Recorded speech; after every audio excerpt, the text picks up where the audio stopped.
Hi friends, good evening all. Welcome to Education Adda at the rate of Rohan. ఈరోజు మనం మన ఛానల్లో discussion చేయబోయే టాపిక్ ఏంటిదంటే సైకాలజీ. దీనికి సంబంధించి ఒక మార్క్స్ మనం గెయిన్ చేసే విధంగా నేను కొన్ని వెరీ వెరీ ఇంపార్టెంట్ బిట్స్‌ని చేయడం జరిగింది. ఇవి కొన్ని ప్రీవియస్ బిట్స్‌గా ఉన్నాయి. అదేవిధంగా మన డీఎడ్ బుక్ ఉంటుంది కదండీ! Psychology book. సో, అందులో భాగంగా వీటిని తయారు చేయడం జరిగింది. మీకు ఒక్క మార్క్ కూడా మిస్ అవ్వకుండా ప్రతి ఒక్క బిట్‌ని చాలా క్లియర్ కట్‌గా ఇవ్వడం జరిగింది. ఇలాంటి బిట్స్ మరెన్నో అప్డేట్స్ కూడా మీకు అందించడానికి నేను అన్ని విధాలుగా కృషి చేస్తూ ఉంటాను. సో, మీరిప్పటివరకు మన ఛానల్‌ని సబ్స్క్రైబ్ చేసుకోకపోతే సబ్స్క్రైబ్ చేసుకోండి. అదేవిధంగా బెల్ ఐకాన్‌ని క్లిక్ చేయండి. అలా చేయడం వల్ల మనం చేసే ప్రతి వీడియో మీకు నోటిఫికేషన్ రూపంలో రావడం జరుగుతుంది. మీకు నచ్చినప్పుడల్లా ఆ నోటిఫికేషన్‌ని క్లిక్ చేసి వీడియోని చూడడానికి ఈజీ అవుతుంది. అదేవిధంగా ఒకవేళ మీకు వీలైతే మీ ఫ్రెండ్స్‌కి కూడా తెలియజేయండి. ఎందుకంటే అందరికీ ఈ టెట్, డిఎస్సి అనేది చాలా ఎసెన్షియల్ కాబట్టి ప్రతి ఒక్కరూ క్వాలిఫై అవ్వడమే కాకుండా ఎక్కువ మార్క్స్ స్కోర్ చేసుకోవడానికి మన ఛానల్ మీకు చాలా ఉపయోగకరంగా ఉంటుంది. ఇది తెలంగాణ మరియు ఏపీ రెండు రాష్ట్రాల విద్యార్థులందరికీ కూడా ఉపయోగకరంగా ఉంటుందనేది గమనించాలి. సో, ఇప్పుడు మనం బిట్స్‌లోకి వెళ్ళిపోదాము. ఫస్ట్ క్వశ్చన్, వ్యక్తి వికాసంపై ప్రభావం చూపే సాంఘిక సాంస్కృతిక కారకం పేరు ఏమిటి? సో, ఫస్ట్ వన్ ఆహారం, సెకండ్ ఆప్షన్ దుస్తులు, థర్డ్ ఆప్షన్ మత ఆచారాలు, ఫోర్త్ ఆప్షన్ వసతి. సో, మీ ఆప్షన్ మీరు మీరు అనుకున్న ఆన్సర్ని మన కామెంట్ బాక్స్లో కామెంట్ చేయండి. సో, మనం ఆన్సర్ చూసేద్దాం. మీరు కామెంట్ చేయండి. మీకోసం ఒక 2 సెకండ్స్ టైం ఇచ్చాను. సో, ఆన్సర్ వచ్చేసి మతాచారాలు. దీనికి మతాచారాలు. దేనికండి? వ్యక్తి వికాసంపై ప్రభావం చూపే సాంఘిక సాంస్కృతిక కారకం ఏంటిదంటే మతాచారాలు. సో, నెక్స్ట్ చూసేద్దాం. సైకాలజీ అనే పదం ఏ భాష నుండి వచ్చింది? ఏ భాష పదం నుండి వచ్చింది? సైకాలజీ అనే పదం ఉంది కదా! ఇది ఏ భాష పదం నుండి వచ్చింది అని అంటే ఆప్షన్స్ చూడండి. A Greek, second option Latin, third option Arabic, fourth option English. So, మీ యొక్క ఆన్సర్ని కామెంట్ సెక్షన్లో కామెంట్ చేయండి. మన ఆన్సర్ వచ్చేసరికి చూసేద్దాము. ఆన్సర్ ఏ గ్రీకు. ఏంటిదండి? సో, మన సైకాలజీ అనే పదం అనేది గ్రీకు భాష పదం నుండి రావడం జరిగింది. సైకో ప్లస్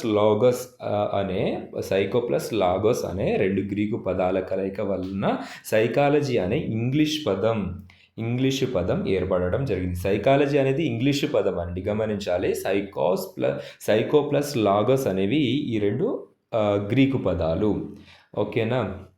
సో, ఈ సైకాలజీ అంటే అర్థం ఏంటిది? మనస్సును గురించి, ప్రవర్తనను గురించి అధ్యయనం చేసే శాస్త్రంగా పేర్కొంటాం.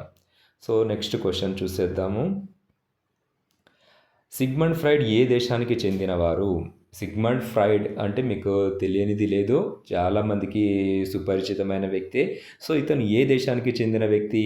ఏ America, B Germany, C Australia, fourth option వచ్చేసరికి ఆస్ట్రేలియా. సో, మీ యొక్క ఆన్సర్ని కామెంట్ బాక్స్లో కామెంట్ చేయండి. ఆన్సర్ మనం చూసేద్దాము. ఆస్ట్రియా దేశానికి చెందినవారు. ఏ దేశానికి చెందినవారు? ఆస్ట్రియా దేశానికి చెందినవారు. సిగ్మండ్ ఫ్రాయిడ్ ఏ దేశానికి చెందినవారు అని అంటే మనము ఆస్ట్రియా దేశానికి చెందినవారుగా గమనించాలి. అదేవిధంగా నెక్స్ట్ క్వశ్చన్, జేబీ వాట్సన్ మరియు మెక్డోగల్ అనేవారు సైకాలజీను దేనిని అధ్యయనం చేసేదిగా పేర్కొనడం జరిగింది? ఆప్షన్ 1 చూసేద్దాం, మనస్సును. ఆప్షన్ 2 ప్రవర్తన, ఆప్షన్ 3 ఆత్మ, ఆప్షన్ 4 చేతనత్వం. సో, మీరు అనుకుంటున్న ఆన్సర్ని కామెంట్ బాక్స్లో ఫాస్ట్గా కామెంట్ చేసేయండి. సో, ఆన్సర్ మనం చూసేద్దాము. ప్రవర్తన. వీరు ఏమన్నారండి? జేబీ వాట్సన్ మరియు మెక్డోగల్ అనేవారు సైకాలజీని దేనిని అధ్యయనం చేసేదిగా పేర్కొన్నారు అని అంటే ప్రవర్తనను అధ్యయనం చేసే శాస్త్రంగా పేర్కొనడం జరిగింది. ఈ విధంగా రకరకాల రచయితలు, రకరకాల శాస్త్రవేత్తలు ఏం చేశారంటే సైకాలజీను కొందరు మనస్సును అధ్యయనం చేసే శాస్త్రం అని కొందరంటే, కొంతమంది ఏమో చేతనత్వాన్ని అధ్యయనం చేసే శాస్త్రంగా పేర్కొన్నారు. కొంతమంది అచేతనత్వాన్ని అధ్యయనం చేసే శాస్త్రంగా పేర్కొన్నారు. ఈ విధంగా ఇంకా కొంతమంది ఇప్పుడు వాట్సన్ మరియు మెక్డోగల్ వంటి వారు ప్రవర్తనను గురించి అధ్యయనం చేసే శాస్త్రం అని పేర్కొనడం జరిగింది. So next question, American psychology పితామహుడు ఎవరు? ఫాదర్ ఆఫ్ అమెరికన్ సైకాలజీ అని అంటారు. సో ఫాదర్ ఆఫ్ అమెరికన్ సైకాలజీగా ఎవరిని పేర్కొంటారు అని అంటే ఆప్షన్స్ చూడండి.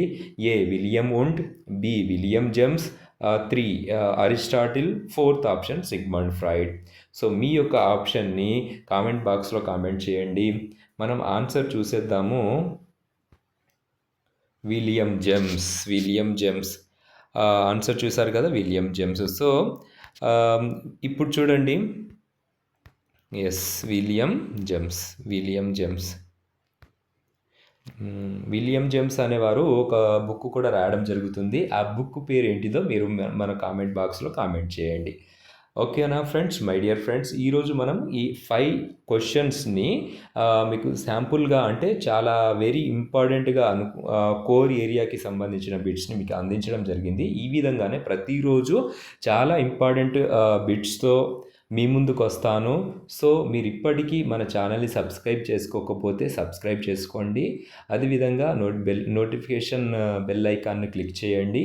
అదేవిధంగా ఒకవేళ మన బిట్స్ మీకు నచ్చినట్లయితే, మన ఛానల్లోని నేను చేసే వీడియోస్ మీకు నచ్చినట్లయితే లైక్ చేసి మీ ఫ్రెండ్స్కి షేర్ చేయండి. Thank you my dear friends. Good night all of you.